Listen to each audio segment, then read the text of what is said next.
Last year, a group of amazing video essayists came together for a project called One Marvelous Scene, all led by the extremely handsome and talented Nando V Movies. Simply put, each of these creators analyzed a single scene from one of the various movies in the Marvel Cinematic Universe, and dived deeper into what made them great. This time around, I was personally invited for the follow-up One X-Cellent scene. It's the same thing but with the X-Men movies as a send-off to the Fox X-Men franchise and to celebrate its 2-decade-long run. Some fantastic content creators, and also me, are all releasing our videos at the same time, and we've got them in one convenient playlist. So after this, maybe consider checking out what some of my collaborators have also come up with. Anyway, in preparation for figuring out which scene I'd be tackling, I sat and watched through the original X-Men trilogy, marking down anything that I thought would be worth expanding upon, and wow, the first two movies held up a lot better than I was expecting. I had a fat stack of great scenes to consider, but maybe it might have just been because it was literally the first scene of the whole franchise and it was sitting in the back of my head for this entire time, but I couldn't stop thinking about just how freaking stunning and intense the introduction of Magneto was. This is one excellent scene. So the original X-Men movie does a marvelous job of character introductions that focus on showing rather than telling. Nailing the first exposure to these characters was extremely important to director Bryan Singer, and originally, the opening of the film was going to feature multiple of these origin story vignettes. All but two were cut for the sake of brevity, but man is this first one great. Shot over the course of 2 days with about 300 extras, the scene opens up on the Auschwitz concentration camp on the tail end of World War II. There's no score here, but the sound of heavy rain and the barking of Nazi soldiers and their dogs is deafening. Most of this opening focuses on the captured Jews as they trudge through the mud, looking on at the back-breaking labor that their people are being forced to perform. While the corralled mass is filled with people from middle-aged men to old ladies, we get some close-ups of this young boy, seemingly one of the only of his age in the crowd. He clings to his parents as he sees his people branded and dehumanized, but when they reach the end of the road, the boy is torn away from his family by the soldiers. His mother screams as she's taken from her child, and she tries to force her way back through the Nazis in order to reunite with him. But knowing that this will only make things worse, we see her husband pull her back. The gate slams behind them, and the boy rushes over to see his family one last time, but is held back by the Nazis. He reaches his hand out to the gate, which begins to bend towards him. Even more soldiers try to restrain the boy, but there seems to be this force physically pulling him forward with ferocious might. The gate becomes mangled as it curls in on itself, and it takes a blow to the head to knock the child out in order to subdue him. Obviously, this is Eric Lehnsherr, who grew up to become Magneto, one of the most powerful mutants in existence and the longtime adversary of the X-Men. And I think that this opening scene is hands down the best introduction of any character in the X-Men film franchise, as it not only delivers an emotional gut punch right off the bat, but it also tells you literally everything you need to know about who this character is, along with his philosophy and motivations. The first is the most apparent. Magneto is insanely powerful. I mean, sure, we get to see some extremely impressive feats of Eric's mastery over magnetism later on, but look at how much he decimated this gate at the very birth of his power. This not only sets the stage for how strong Magneto is as an individual, but as the first scene of the entire franchise, we get an awesome glimpse at just how strong mutants are as a species. Seeing firsthand just how evil humans can be, Magneto believes in mutant superiority. I mean, after all, it's right there in the name Homo Superior.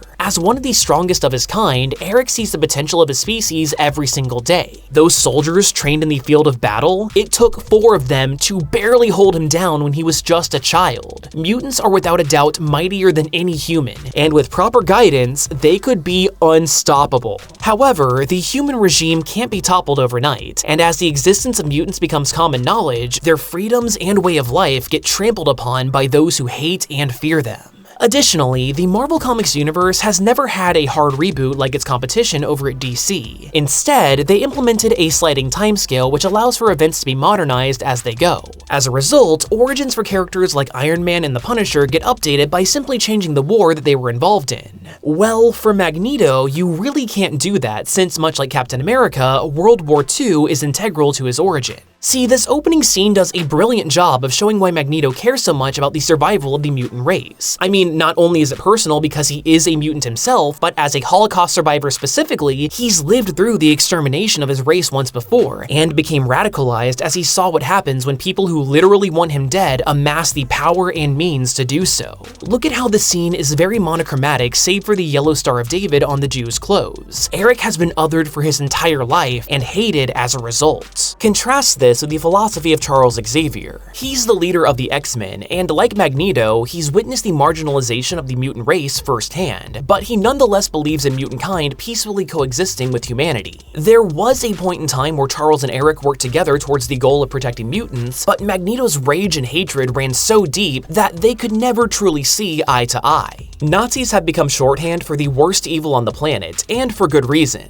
Eric lived through the horrors of the Holocaust as a Jewish child, and was subjected to additional trauma as he was experimented on due to his power. Magneto has literally confronted the worst that humanity has come to offer, shaping his belief that there is either no potential for peace, or that humans simply aren't worth reforming in the first place. Also, have you ever noticed that before X-Men First Class, we really don't get to see that much about Professor X's upbringing? I mean, hell, even what we do get to see is pretty sparse. We know that Charles is rich, his parents weren't really around, he grew up with Mystique, hits on women, and gets his doctorate. When talking about this to Nando v Movies, he said that, quote, "This ambiguity frees Xavier to look forward, where Magneto can only look backwards." Regardless, from what we do get to see of his past, we know that Xavier lived a life of luxury, both financially and also as a mutant, considering that his power isn't something noticeable like a cosmetic abnormality, and it also doesn't physically affect the world around him if his emotions get out of control. Without a significant amount of conflict in his life, it makes perfect sense that he believes in such a peaceful vision of the future, which perfectly contrasts with Magneto's backstory and ideological opposition. Now, I understand that the purpose of this video and analysis is to focus on how well this scene sets up the character of Magneto, but I'd be remiss to not mention how it also does a stellar job of setting up the tone of the entire franchise. Up until this point, comic book movies were very fantastical, and while there are some grandiose elements to X-Men, it's a lot more grounded and quote-unquote realistic compared to many comic book movies that came before it. On the director's commentary, Bryan Singer explained that one of the main purposes of this scene was specifically to sell the idea that the goal of X-Men was to come across as a science fiction movie first and as an action movie or comic book movie second. By grounding this opening scene in real-world history, it was meant to show that the film that's about to unfold takes place in a world very much like our own. The power of this opening scene was also so great that it was remade for X-Men First Class nearly shot for shot, and once again, it was the first scene of the movie. This was the very first thing that director Matthew Vaughn wrote for the film, since as this was a prequel to the previous trilogy, he wanted to kick it off with something out of the original movie. Granted, this version of the scene is noticeably shorter than the original, clocking in at about half the length, and that's even with the addition of this bonus shot featuring the main antagonist of the film. Now, of course, First Class deals with the young Eric a lot more than the first X-Men movie, and specifically focuses more on his time in Auschwitz, so it makes sense that this remake was given less screen time, especially since it accomplishes the emotional task that it set out to do. But I personally prefer the original, as the slower pace adds more build-up and more raw emotion. Some of the best comic book movies make sure to have well-rounded three-dimensional villains, and when we as the audience can see and understand exactly what sent them down this path of villainy, then their conflict with the heroes has just that much more weight to it. Magneto is a fantastic villain for the X-Men series, and it all started with one excellent scene.